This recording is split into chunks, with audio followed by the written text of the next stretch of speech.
देखिए हम लोग आज उत्तर प्रदेश लोक सेवा आयोग का एक प्रिंसिपल का पेपर है, इसी ब्रांच का, इलेक्ट्रॉनिक्स एंड टेलीकॉम का। तो उसको हम लोग डिस्कस करेंगे, कुछ क्वेश्चंस क्या हैं। नॉनटेक में यह है कि पहला क्वेश्चन ये है कि कुछ रुपए उधार लिए जाते हैं और पहले साल उसने पे किया 882 रुपये, फिर अगले साल फिर इतना ही पे किया और कंपाउंड इंटरेस्ट है 5%। तो पूछ रहा मूलधन कितना होगा। तो इसमें कहानी ये है कि मान लीजिए एक्स अमाउंट उधार लिया गया, तो पहले साल एक्स का 5% कितना हो जाएगा, एक्स इंटू 5/100, एक्स इंटू 5/100 मतलब x/20। तो अब इसमें जोड़ दीजिए, अब टोटल कितना हो गया, ब्याज कितना, ब्याज ही हो गया ना, तो टोटल हो गया x+5/20, x इंटू 5/20। तो ये टोटल आ गया, पहले साल इतने रुपए उसका ब्याज हुआ था। तो ये हो रहा है कि 882 रुपये उसने पे कर दिया, ये अमाउंट उसने फिर पे कर दिया पहले साल के एंड तक। अब कितना रिमेनिंग बचा उसके पास, इतना अमाउंट अब बचा। फिर एक साल बाद फिर क्या कर रहा है, अब इतना रिमेनिंग बचा, उसका 5% ये हुआ, ठीक है, उसका 5% ये हुआ, तो ये ब्याज हो गया। अब ये अगली साल के लिए मूलधन हुआ, ये उसका ब्याज हो गया। अब वो कितना पे कर रहा है एक साल बाद, फिर अगले नेक्स्ट ईयर मतलब दूसरे साल कितना पे कर रहा है, 882। तो इस बैलेंस इक्वेशन से आपका आ जाएगा, आपको सॉल्व कर लीजिएगा, यही आ जाएगा, ठीक है। बाकी ये जो वैसे जो नॉन टेक वाले हैं, आप अपने हिसाब से गूगल से सर्च कर लीजिए। वैसे इसका आंसर ये है, ये देवबंद में ये कॉलेज है, दारुल उलूम मदरसा, ये 1866 में इस्टेब्लिश हुआ है। पीएम कुसुम योजना है सौर ऊर्जा से। बाकी आप अपना नॉन टेक देख लीजिएगा, हम क्वेश्चन आपको दिखा दे रहे हैं।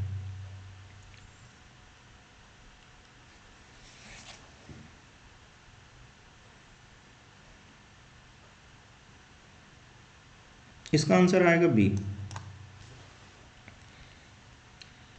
मास्टर प्लान होता है 20 साल बाद, एक गवर्नमेंट एक प्लान लेके चलती है कि 20 साल में हम ये करना है, तो उसी को वो पूछा जा रहा है कि कितना ड्यूरेशन होता है एक मास्टर प्लान का। इस क्वेश्चन का आंसर ये आ जाएगा।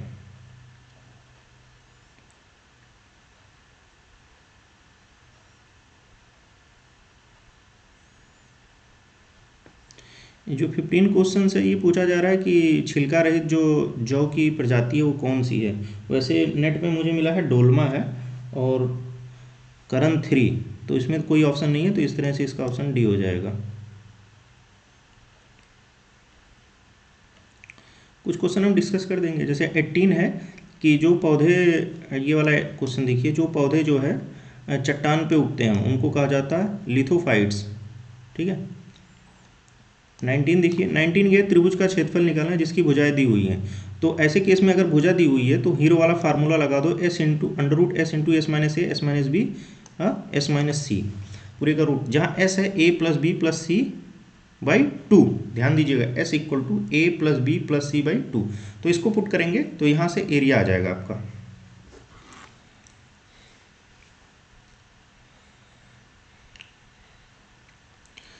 ट्वेंटी टू देखिए, which of the following ecosystem find maximum biodiversity.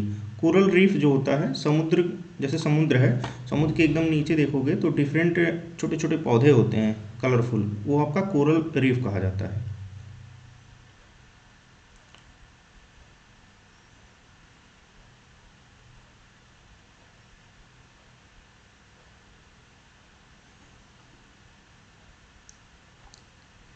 ये वैसे इसका आंसर फॉक्सटेल और ऑर्चिड एक पौधा है, तो ये अरुणाचल प्रदेश ने ये अपने लोगों में डाला है।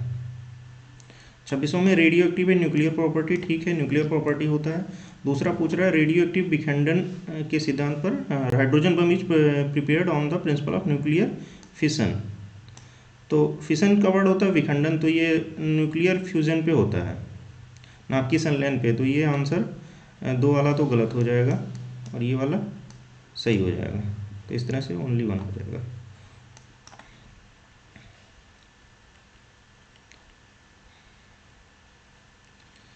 इसका हो जाएगा 6 शेड्यूल, तो अरुणाचल प्रदेश शुरू किया है, मतलब प्रपोज्ड में है। 31 देखिए, 31 को करने के लिए मैंने यहाँ लिख दिया है, जैसे a/b इक्वल टू 2/3 है, b/c 4/5, a+b/b+c निकालना है। ऊपर हमने b कॉमन ले लिया तो ये बन गया, नीचे हमने c कॉमन ले लिया। अब देखिए इसमें a/b यहाँ मिल जाएगा और b/c यहाँ से मिल जाएगा, बाकी इधर b/c यहाँ से मिल जाएगा। तो बस सॉल्व करोगे, 20/5 27 आ जाएगा ये।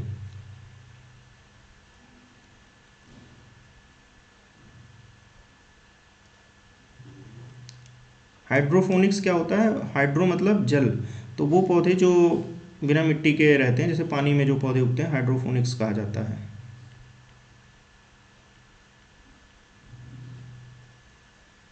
39 वाला बीटी का पास होगा इस पे। 42 है, जैसे चार क्रमागत the average of 4 consecutive even numbers, जैसे n फिर n+2 फिर n+4 ऐसे ले लोगे, फिर निकाल दोगे उसका एवरेज आपका। मेरे हिसाब से मैंने सॉल्व किया था 30 आया था।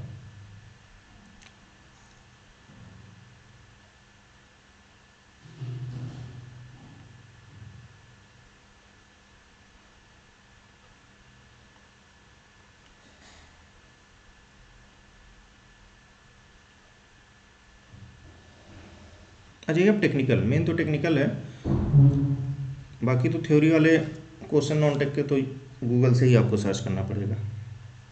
टेक्निकल में देखिए, ये पहला क्वेश्चन क्वालिटी फैक्टर, ये देखिए जो क्रिस्टल होता है, जैसे क्वार्ट्ज क्रिस्टल, उसकी क्वालिटी फैक्टर बोलते हैं बहुत स्टेबल होता है, इसलिए क्वालिटी फैक्टर बहुत ज़्यादा होता है उसका। तो यहाँ आपको बुक में डेटा यही मिलेगा, 10⁵ के लमसम यही मिलेगा, तो क्वालिटी फैक्टर का आंसर इसका आ जाएगा 10⁵। बाकी इसमें जो क्लास बी होता है उसकी इफिशियंसी ऑलमोस्ट 78 होती है, तो यहाँ इसका 72 आंसर सही है। बाकी इसको सॉल्व मैंने किया था 53, तो इसका तो मेरे हिसाब से यही आया था मेरे में। इसको 53 को इस तरह से लगाना है, जैसे होता है ना, V output equal to A C, वो फार्मूला लगेगा A C into V C plus A D into V D, A C V C, ठीक है, अपना पुट कर लीजिएगा, ये सॉल्व कर लीजिएगा इसको, तो ये आपका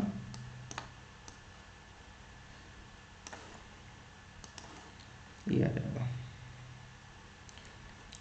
बाकी सबट्रैक्टर का तो ये स्टैंडर्ड क्वेश्चन है।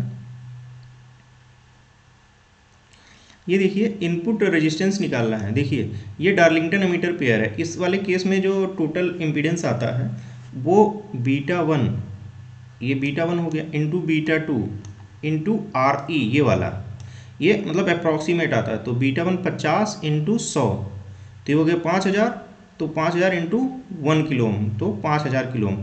तो इसमें एक दो टर्म और आते हैं, ये वाले जो इस्तेमाल आ रही, बट 5000 के आसपास ही इसका आंसर सही है, तो ये आंसर हो जाएगा approximate β1 into β2 into 1000 kilo ohm, तो ये अप्रॉक्सीमेट है कि 5000।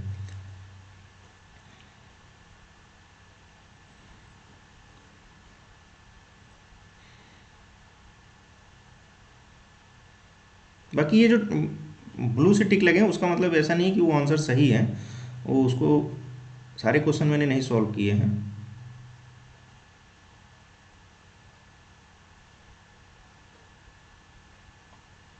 इस वाले में तो आपको पता ही ω/r होता है, सीरीज में क्या होता है ω/r, और ω/r होता है 1/√LC, तो ये आ जाएगा, ये गलत है, ये आ जाएगा।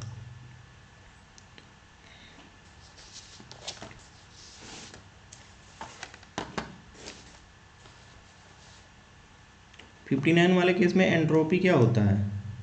एंट्रोपी होता है ये वाला summation of PI log 1/PI, तो प्रोबेबिलिटी निकाल लो, तो फेयर कॉइन्स है, तो इसको सॉल्व करोगे तो 1 आ जाएगा।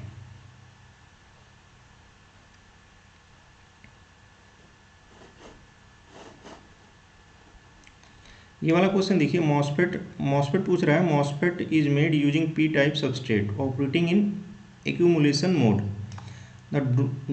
ये यहाँ डोमिनेंट होना चाहिए, dominant charge in the channel, तो हो क्या रहा है कि P टाइप सबस्ट्रेट है, देखिए N होता है, यहाँ N होगा,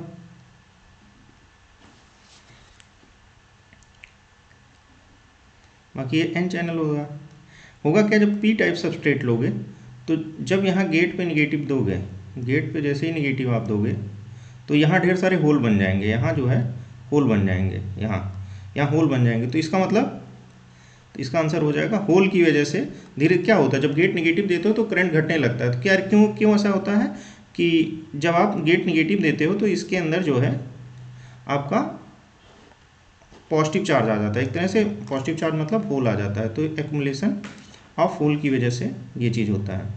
तो धीरे धीरे करंट घटती है इस केस में। ये फार्मूले पे ये देख लीजिएगा अपना।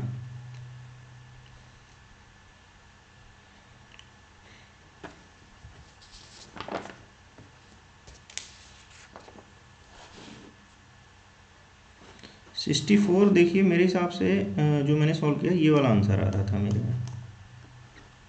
फॉरवर्ड पाथ देखिए, एक पाथ ऐसे हो जाएगा, एक दूसरा ये गया, ये तीसरा ये गया, ये ठीक है, 3 फॉरवर्ड पाथ हो गए। और लूप आप गिनोगे तो 4 लूप आपको मिलेंगे। अभी दिखा दे रहा हूँ, सॉरी।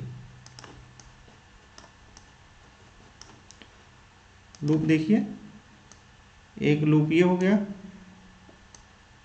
दूसरा लूप 2 हो गया, तीसरा इसके इसके हिसाब से चलोगे, तीसरा लूप और चौथा लूप ये वाला, तो 4 लूप यहाँ आ जाएगा। 3 फॉरवर्ड पाथ 4 लूप। इस वाले केस में लो पास लोअर कट ऑफ होता है 1/2 पाई आर और सी का कॉम्बिनेशन आर सी।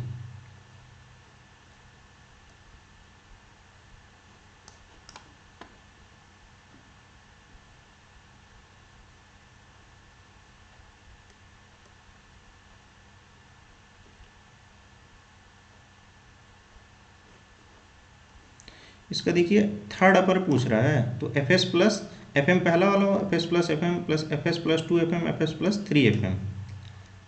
तो सॉल्व करोगे तो ये आंसर आएगा आपका।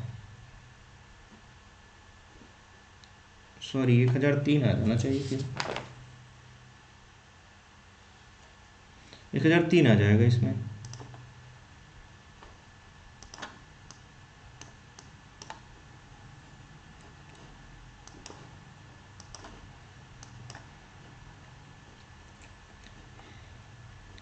बाकी जो थ्योरी है, जो सारी चीज़ें देखो, इस वाले केस में आप सॉल्व करोगे तो 8 आ जाएगा। ये चेक कर लेना, इसको आंसर ये है।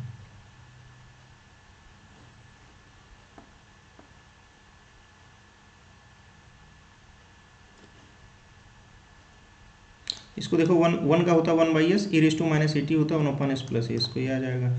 वोल्टेज वेरिएबल रजिस्टर, जैसे मॉसफेट जो होता है, मॉसफेट का अगर डायग्राम बनाओगे तो जो आउटपुट इस तरह आता है, तो स्टार्टिंग में क्या है, V और I, V equal to I R आता है, तो वो ट्रायोड रीजन होता है। वोल्टेज वेरिएबल रजिस्टर मतलब वोल्टेज बढ़ाओगे तो करंट बढ़ेगा, V equal to I R वाला रिलेशन, तो वो ट्रायोड रीजन कहा जाता है। SMPS normally use ferrite core transformer in place of iron core. देखो आयरन कोर जो होता है वो हार्ड मैग्नेटिक मटेरियल होता है, फेराइट जो होता है मोस्टली जो ट्रांसफार्मर में यूज करते हैं वो सॉफ्ट मैग्नेटिक मटेरियल यूज करते हैं। सॉफ्ट मतलब इसका अगर ये जो हिस्टैरिसीस कर्व बनाओगे तो इसका एरिया बहुत कम होगा, तो एरिया कम होने से हिस्टैरिसीस लॉस और एडी करंट लॉस बहुत कम होगा, तो यहाँ इसी को कोर लॉस बोलते हैं, तो कोर लॉस इसमें कम आ जाएगा।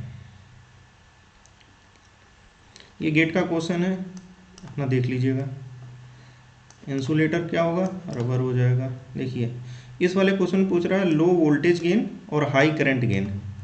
हाई करंट गेन देखिए 3 आते हैं, अल्फा आता है, बीटा आता है, गामा आता है। ये अल्फा आता है कॉमन बेस, बीटा आता है कॉमन इमीटर, ये गामा कॉमन कलेक्टर। गामा होता है 1 प्लस बीटा। तो जो गामा वाला केस है यही तो है हाई करंट गेन। गामा जब आएगा कॉमन कलेक्टर में हाई करंट गेन, और जब हाई करंट गेन आएगा तो वोल्टेज गेन आपका सबसे कम आएगा, लो वोल्टेज गेन, तो ओनली कॉमन कलेक्टर वाले केस में ये वाला तो सी आ जाएगा। ये तो फार्मूला है। इसको सॉल्व करोगे तो x plus x bar into x plus Y, तो x प्लस एक्स बार 1 हो जाएगा, तो आ जाएगा x प्लस वाई। ये भी डायरेक्ट फार्मूला है। जब बैंडविड्थ इनफाइनाइट होती तो लास्ट में ये सॉल्व होकर आ जाता है।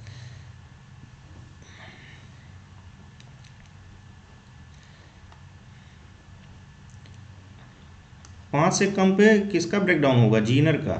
ठीक है, 5 से कम वोल्टेज पे जीनर का ब्रेकडाउन होगा, तो दूसरा इसमें सही होगा। दूसरा कौन सा है, ये वाला, तो ये वाला सही हो जाएगा। इसको अपना देख लीजिएगा क्या आंसर आएगा।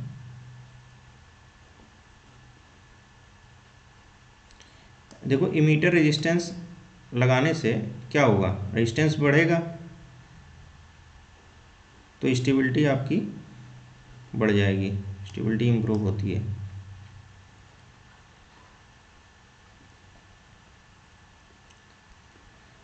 देखो n की वैल्यू n+1 होता आता नहीं 6n dB में, अगर जाते देखोगे तो 6n आता है, तो यहाँ से 6 dB का इम्प्रूवमेंट हो जाएगा।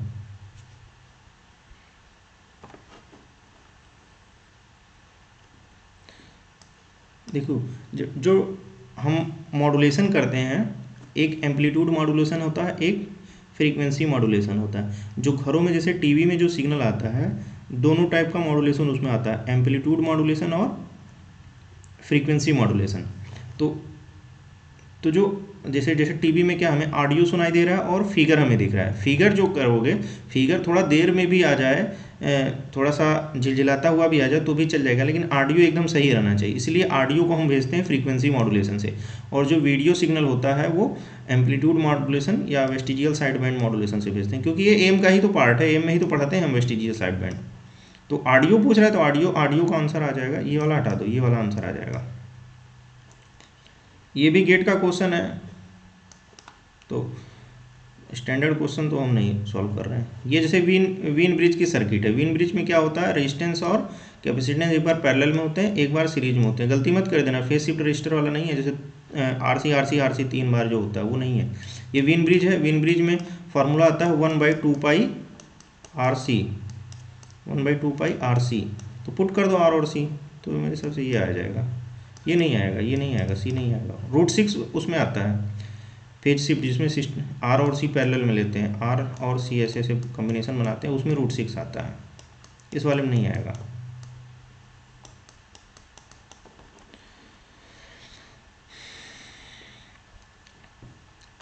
कह रहा है using A DC-AC voltmeter measure the output signal from filter circuit obtain इतने।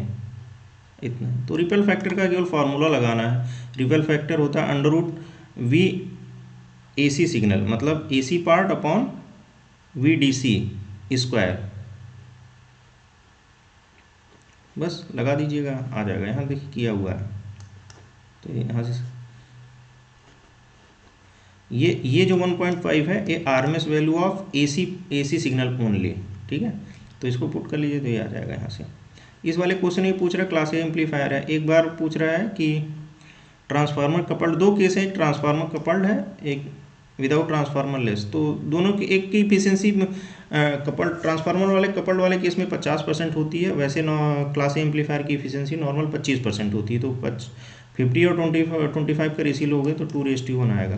प्रीसेट होता है जब आउटपुट 1 होता है, तो पूछ रहा आउटपुट प्रीसेट के केस में होता है कि आउटपुट को फिक्स कर देते हैं 1। इसमें तीनों ऑप्शन सही है, देखो। तो ये अगर पता चल गया दोनों, तो इसको मल्टीप्लिकेशन ही यही है, तो इस हिसाब से तीनों आंसर सही है, इसका आंसर ये आ जाएगा डी। BCD क्या होता है, जो भी दो नंबर होते हैं अलग अलग, इसको बाइनरी, एक की बाइनरी होती है 0001, अगला जो 5 की बाइनरी है 0101, तो इस हिसाब से आंसर सही हो जाएगा। ये देखिए लिसाजस पैटर्न, लिसाजस पैटर्न जो होता है, जो CRO होता है, CRO की स्क्रीन पे हम लोग क्या करते हैं, जैसे एक बार है तो हम इससे लिसाजस पैटर्न को देख करके हम लोग फ्रीक्वेंसी भी मेजर कर सकते हैं, फेज भी मेजर कर सकते हैं, ठीक है। तो अब यहाँ देखिए कौन सा ऑप्शन है, फेज वाला ऑप्शन है, फ्रीक्वेंसी वाला नहीं, तो फेज सही हो जाएगा। ऐसे पढ़े होगे ना FY/FX वाली चीज़, FY/FX equal to number of horizontal tangencies, number of vertical tangency, दोनों डिवाइड कर देते हैं, FY और FX का रेशियो आ जाता है। फेज भी निकालते हैं उससे, मतलब जो पैटर्न दिखता है उसी हिसाब से फेज निकालते हैं। मतलब एक सर्कल है तो मतलब दोनों के बीच का फेज 90 डिग्री होगा, स्ट्रेट लाइन है तो दोनों फेज का दोनों सिग्नल का फेज डिफरेंस 0 डिग्री होगा, इस तरह से। तो लिसाजस पैटर्न देख के हम लोग डिसाइड करते हैं।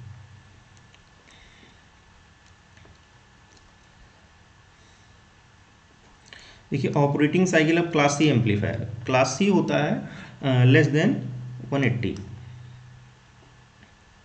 नेगेटिव फीडबैक हमेशा क्या करेगा, AF जो होता है क्लोज लूप गेन हमेशा घटेगा नेगेटिव में, ठीक है। गेन घट रहा है तो बैंडविड्थ इंक्रीज हो जाएगी, और डिस्टॉर्शन हमेशा डिक्रीज करता है। तो इस तरह से ये आंसर आ जाएगा। कौन सी चीज़ क्लास डी में नहीं यूज होती है, देख लीजिएगा, इसका थ्योरी वाला क्वेश्चन है। ये तो सही है मेरे हिसाब से, बी या सी में होगा कोई।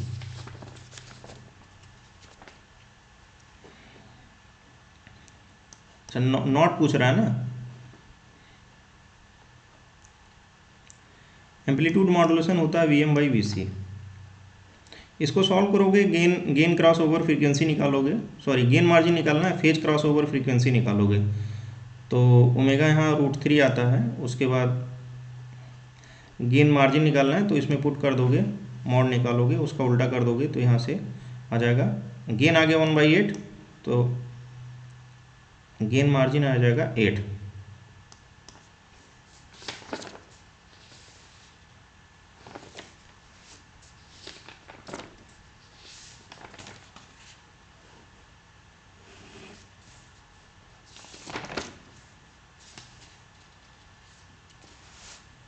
ये टिक पे मत जाइएगा कि ये जो टिक उक लगा है, क्योंकि कई लोगों के हाथ में ये पेपर गया है, तो अपने हिसाब से जिन्होंने जिसको जो समझ में आया टिक मार दिए हैं। अब ये देखिए अच्छा क्वेश्चन है, which of the following is not a active transducer. Thermo electric transducer जो होता है, जो थर्मल को इलेक्ट्रिक में कन्वर्ट करता है, जो आपका सीबेक इफेक्ट पड़े वो थर्मोकपल, ये समझिए थर्मोकपल ही है, और उसका नाम थर्मो इलेक्ट्रिक लिख दिए हैं। तो थर्मोकपल क्या करता है, टेम्परेचर डिफरेंस रहता है, दो डिसिमिलर मेटल यूज करते हैं, उसके बाद एक जंक्शन हॉट होता है, एक जंक्शन कोल्ड, तो उसके जब इस टू डिसिमिलर मेटल को ज्वाइन करके एक जंक्शन को हॉट और एक जंक्शन कोल्ड पे रखते हैं, तो उसके टर्मिनल पर आपको वोल्टेज या अगर सर्किट क्लोज है तो करंट देखने को मिलेगा। तो यहाँ से ये एक्टिव में आ जाता है, मतलब बाहर से कोई सप्लाई की जरूरत नहीं पड़ती।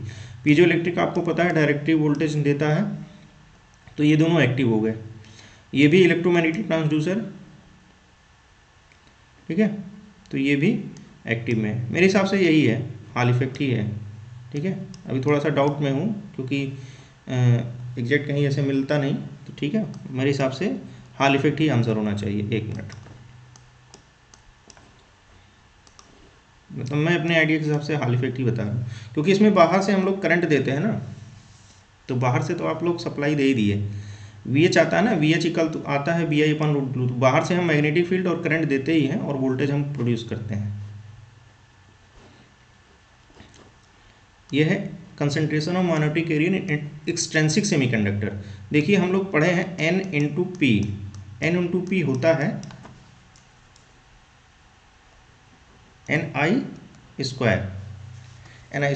तो अब देखिए अगर आप एक हमारा मेजॉरिटी होगा तो दूसरा वाला माइनॉरिटी कैरियर कंसंट्रेशन होगा, तो माइनॉरिटी पूछ रहा है, तो P अगर मान लो माइनॉरिटी है तो Ni² अपॉन N, Ni², तो N अगर मेजॉरिटी है तो P जो है माइनॉरिटी कैरियर होगा, तो इनवर्सली प्रोपोर्शनल टू डोपिंग। तो मेजॉरिटी क्या होता है, मेजॉरिटी कैरियर कंसंट्रेशन हमेशा डोपिंग कंसंट्रेशन के बराबर होता है, तो ये आपका बी आंसर सही आ जाएगा, इसका बी है।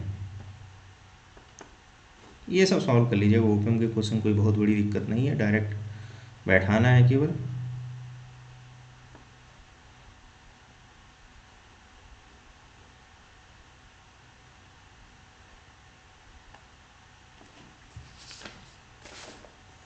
देखिए अगर बाईपास नहीं किया जा रहा है, ठीक है, बाईपास नहीं किया जा रहा है,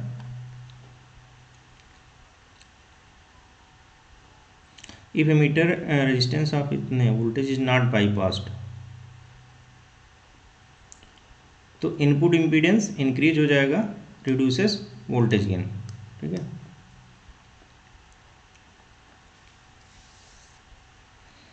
एनालॉग टाइप वाट मीटर, देखिए पीएमएमसी जो होता है, ये पूछ रहा है कौन से इंस्ट्रूमेंट से हम यूज करेंगे, फैब्रिकेट करेंगे। पीएमएमसी जो होता है वोल्टेज और करंट मेजर करता है, उसी के सब पार्ट हैं पीएमएमसी के, पीएमआई पीएमसी के। डायनमोमीटर जो होता है वो वाट मीटर होता है, ठीक है, तो इसका आंसर हो जाएगा डायनमोमीटर टाइप मूविंग इंस्ट्रूमेंट। ये बहुत ही अच्छा क्वेश्चन है, कन्फ्यूजन है कि लोगों को लगता है चारों आंसर सही है। देखिए not used for measurement of which of the following using resistance strain gauge. Strain gauge क्या करता है, जब फोर्स लगाओगे तो रेजिस्टेंस में चेंज होगा, उसके अकॉर्डिंग आपका ब्रिज का वोल्टेज मिलेगा, आपको ब्रिज के वोल्टेज में अनबैलेंस मिलता है। तो ये होता है जब प्रेशर दोगे तो प्रेशर को भी वोल्टेज में कन्वर्ट कर लेगा, क्योंकि प्रेशर क्या है, फोर्स है, तो फोर्स के हिसाब से रेजिस्टेंस में चेंज आएगा। टॉर्क भी मेजर कर लेता है, ठीक है। उसके बाद टेम्परेचर के हिसाब से रेजिस्टेंस में चेंज होगा। बाकी ये क्या है कि ये वन स्टेज में ही तीनों हो जाते हैं। क्वेश्चन ये कि आंसर तो चारों सही है वैसे, बट ये जो डिस्प्लेसमेंट है तो इसमें क्या है, पहले डिस्प्लेसमेंट के हिसाब से आप प्रेशर में कन्वर्ट करोगे, फिर प्रेशर आपका कन्वर्ट होगा वोल्टेज में, मतलब स्ट्रेन मेजर करने के लिए वोल्टेज में करोगे। तो ये 2 स्टेज का प्रोसेस हो जाता है, इसलिए इसका आंसर सही होगा डी।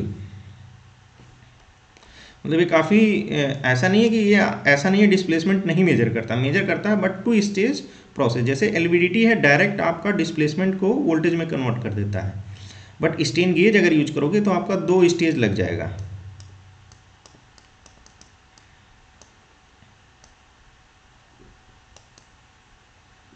ठीक है, ये यहाँ मतलब यहाँ स्ट्रेन गेज लग गया, एक यहाँ स्ट्रेन गेज, मतलब एक स्टेज पे फर्स्ट स्टेज, फिर अगला स्टेज, 2 स्टेज हो गया, इसलिए इसमें ऑप्शन आपका डिस्प्लेसमेंट हो जाएगा।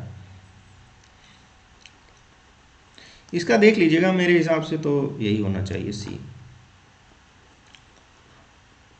रिजोल्यूशन होता है V R upon two the power n minus one, इसमें पुट करिएगा। अच्छा, परसेंटेज पूछ रहा है तो वी आर से डिवाइड कर दीजिएगा इंटू 100, तो आ जाएगा परसेंटेज रिजोल्यूशन 1 फॉर्मूला है ये, two the power n minus one into 100, यहाँ से रिजोल्यूशन आ जाएगा। डिट्टो यही आएगा 0.4, मतलब 0.39 आता है। और उसके बाद ये पूछ रहा है कि आउटपुट वोल्टेज क्या होगा। आउटपुट वोल्टेज होता है स्टेप साइज इंटू इनपुट, तो स्टेप साइज यहाँ दिया हुआ 20 मिली वोल्ट, और इसका इनपुट निकाल लीजिए 8 बिट का, तो यहाँ से ये आपका ये आ जाएगा टू द पावर 8, मतलब इनपुट की मैक्सिमम वैल्यू क्या होगी, टू द पावर 8। इनपुट निकालें मतलब टू द पावर 8, भाई 8 बिट है ना, 1 1 1 1 1 1 1 1, इसका डेसिमल निकाल लो टू द पावर 8 और इनटू ये कर दो, बस आपका ये आ जाएगा। ये अपना देख लीजिएगा, ये मुझे नहीं पता इसका। मॉड 11 है तो कुछ रहा कितने अनयूज्ड स्टेट होंगे, तो वैसे मॉड 11 टोटल कितने आते हैं, 4 फ्लिप फ्लॉप इक्वल 16 आते हैं, तो मॉड 11 तो 16 माइनस, तो कितना बचा, 5 बचा, 6 5 11, सॉरी 11 प्लस 5 16 होगा, तो 5 होना चाहिए इसका।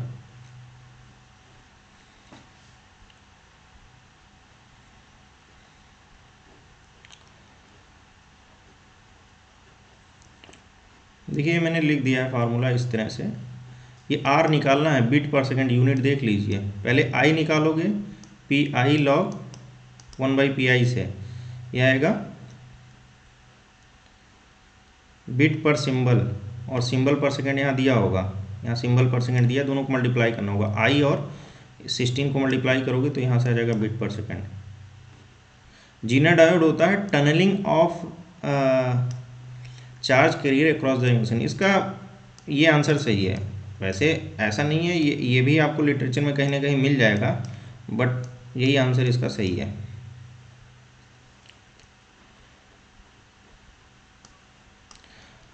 सैचुरेशन रीजन कह रहा है चैनल लेंथ मॉड्यूलेशन इफेक्ट से क्या होगा, आउटपुट रेजिस्टेंस इसमें डिक्रीज होता है। ये सब सॉल्व कर लीजिएगा, कोई बहुत ऐसा क्वेश्चन नहीं है। इसको मैंने सॉल्व किया था तो मेरा Z12 आया था 4, Z22 आया था 0.5, तो यहाँ से कोई कथन सही नहीं है इसमें। सिंपल लगाना है, V1 इक्वल टू, देखिए V1 equal to 0.5 V1 plus 2 I1, ऐसे चले जाओ, प्लस 2 I1 प्लस I2 और प्लस के I1, एक इक्वेशन हो गई। इधर से V2 की इक्वेशन लिखो, V2 की equation 2 I1 plus I2 plus के I1। तो अब जो कंडीशन इसके लिए होती है वो पुट करके अपना रेशियो निकाल लीजिए, Z12 कैसे आएगा।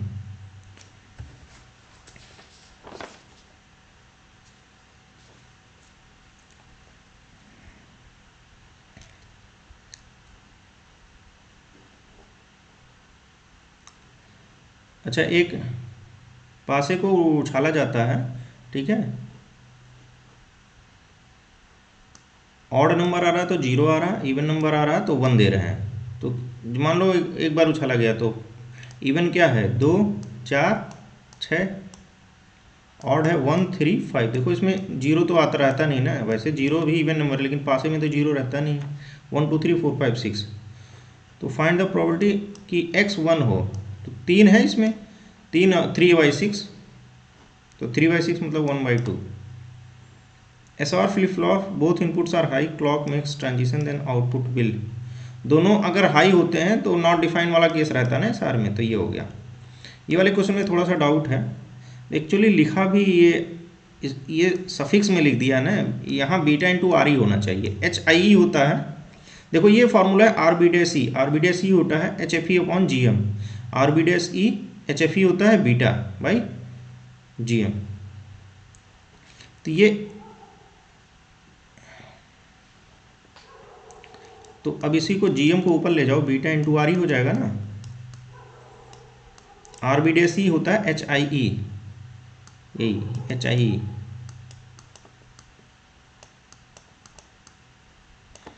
तो अगर ऐसे देखोगे तो बीटा आ रही, तो ये दोनों तो मुझे सही लग रहे हैं।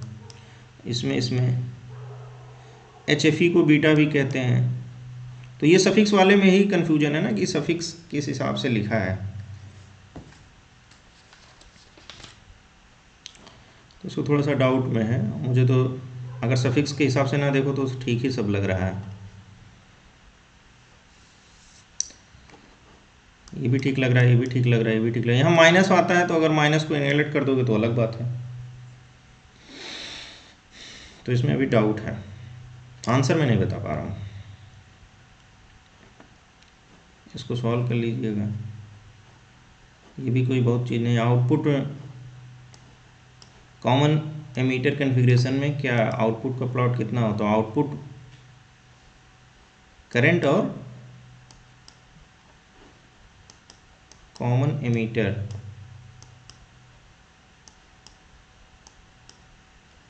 आईसी हो गया, यहाँ आईसी,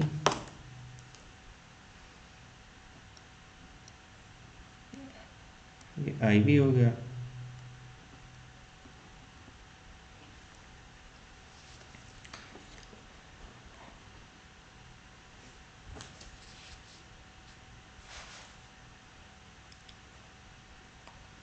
तो आउटपुट में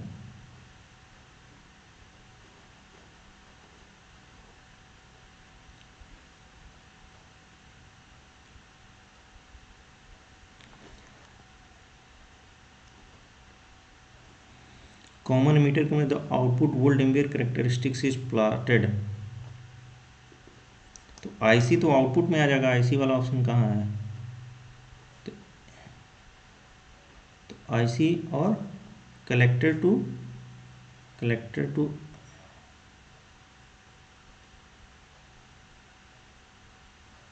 output volt ampere collector to, एक minute, constant IV, constant IV नहीं होगा, हाँ कांस्टेंट आईवी, ठीक है, ये सी आ जाएगा।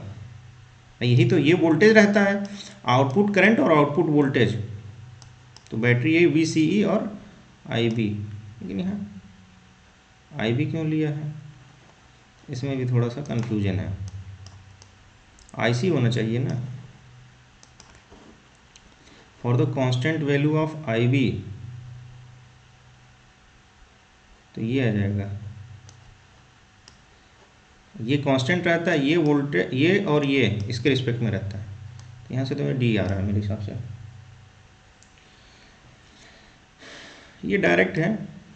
देखो जो जैसे पी आई लॉग 1/pi करते हैं ना, तो अगर इक्वली प्रोबेबल है तो उसको सॉल्व करोगे तो फाइनली अगर ये वाले केस लेके चल रहे हो तो वहाँ ये आता है, ये स्टैंडर्ड है, ये भी हो जाएगा। देखो फॉरवर्ड बायस में आपका, देखो फॉरवर्ड में लास्ट में वो डी आता है, तो यहाँ डिफ्यूजन हो जाता है, रिवर्स बायस होता है ट्रांजिशन, तो पहला सही हो जाएगा। कैस्कोड होता है सी ई सी वी, इसको सीधे रट लो, गेट का ही क्वेश्चन है। स्टेबल और काउजल, काउजल में जो आर है आउटवर्ड होता है, ठीक है, आर आउटवर्ड होता है, और स्टेबल में जो है आर यूनिट सर्किल को इंक्लूड करना चाहिए, तो दोनों बातों को एक साथ मर्ज करना है।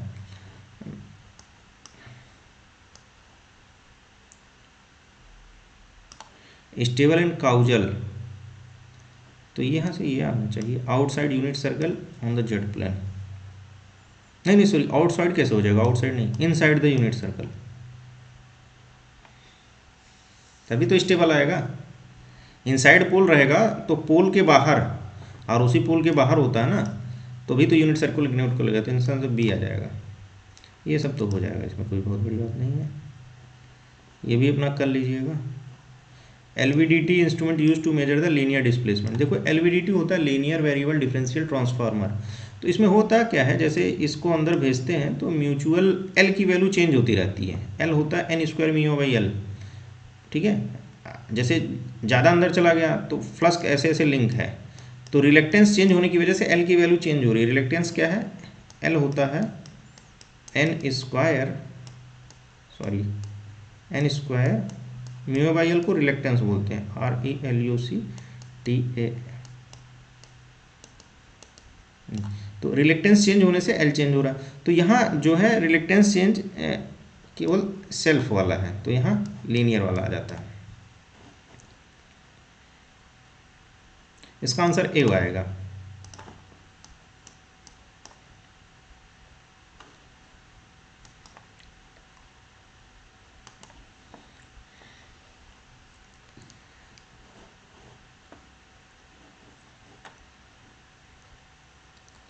इसको देख लीजिएगा, सारे क्वेश्चन तो हमने एक दो छोड़े हुए हैं, उसमें डी आ रहा था तो आसान है। इसमें देखिए 3 एम्पलीफायर है, एक ईच का गेन A0 है, तो 1/1 लगे हैं। टेंडम मतलब जैसे एक के बाद एक, एक के बाद एक, तो मल्टी गेन अगर सीरीज में लगते हैं तो टोटल आएगा गेन A3, जोड़ मत देना, A3 आ जाएगा, ठीक है, टोटल गेन। तो फीडबैक में कुछ लिखा हुआ है, उसका गेन इतना है, तो फीडबैक वाला बीटा हो गया A3 into A into beta 1 होता है ना टोटल, तो इंटू 0.027, इसको ले लेना है 1 इंटू, इसको सॉल्व कर लो तो A3 वहाँ से 10/3 आ जाएगा। अब ये कन्फ्यूजन है कि लोगों के मन में, यहाँ मान लो 60, तो 3 लगे हुए हैं तो 60 60 60 180 हो गया, लेकिन यहाँ जो फीडबैक कर रहा है कि ये पॉजिटिव है, तो 180 ही कंप्लीट हो रहा है, 360 कैसे हो रहा है। तो यहाँ आपको अभी तो ऐसे ही लेके चलना है। वैसे यहाँ कुछ होता कि एम्पलीफायर के पहले कुछ BJT लगा होता तो 360 बन जाता, बट ठीक है, अभी आप न्यूमेरिकल के हिसाब से ठीक है। हाँ देखिए, ऊपर अगर वोल्टेज मेजर करते हैं तो वोल्टेज सैम्पलिंग होता है। अब नीचे क्या है, मिक्सिंग कैसे आ रहा है, ये चीज़ कैसे मिक्स हो रही है। यहाँ सिग्नल क्या है, बैटरी है, तो यहाँ क्या आएगा, इसके साथ क्या जुड़ेगा, ये है, यहाँ वोल्टेज ही होना चाहिए, ठीक है। तो मिक्सिंग की ही वोल्टेज की जब होती है, ये सैम्पलिंग, इधर ऊपर वोल्टेज सैम्पलिंग, नीचे मिक्सिंग होता है। तो वोल्टेज सैम्पलिंग अगर यहाँ से वोल्टेज लिया जाएगा, ठीक है। अब मिक्सिंग कैसे हो रही है, वो बैटरी की, तो ये series mixing, voltage sampling series mixing. Latch क्या होता है, 1 बिट का जो डेटा स्टोर करता है, ठीक है, 1 बिट मेमोरी।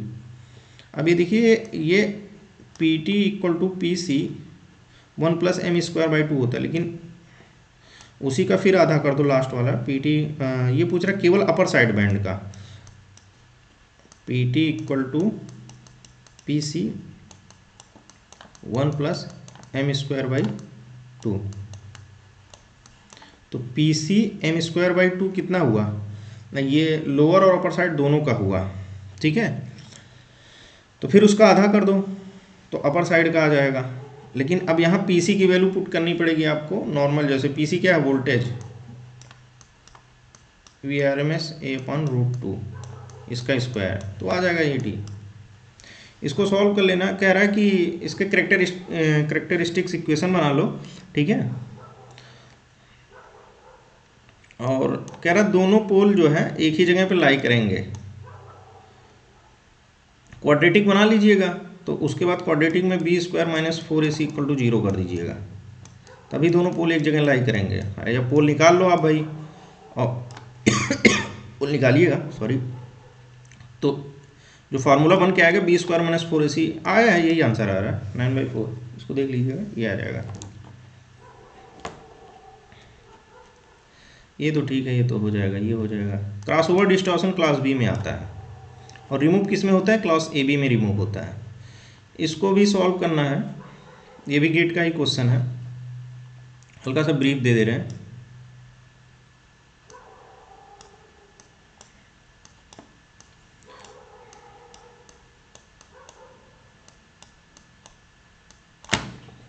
देखिए अगर वी सी ई, ये और ये वी सी ई 0.1 से कम है, मतलब निगेटिव आ रहा है, तो होता है saturation. V C E V C C के बराबर है, इसके बराबर है, तो होता है कट ऑफ। अगर वी सी ई 0.1 से वी सी सी 0.1 से ज़्यादा और वी सी सी से कम है, तो होता है एक्टिव रीजन। दोनों कंडीशन पुट करके चेक करना है, ये आंसर आएगा मेरे हिसाब से। चलिए ठीक है।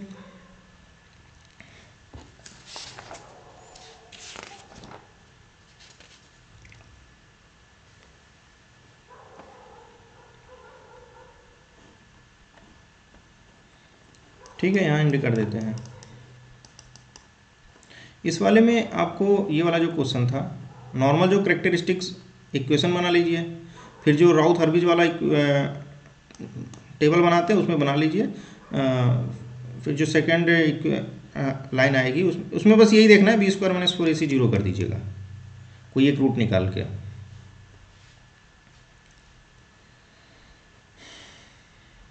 ठीक है, ठीक है, थैंक यू।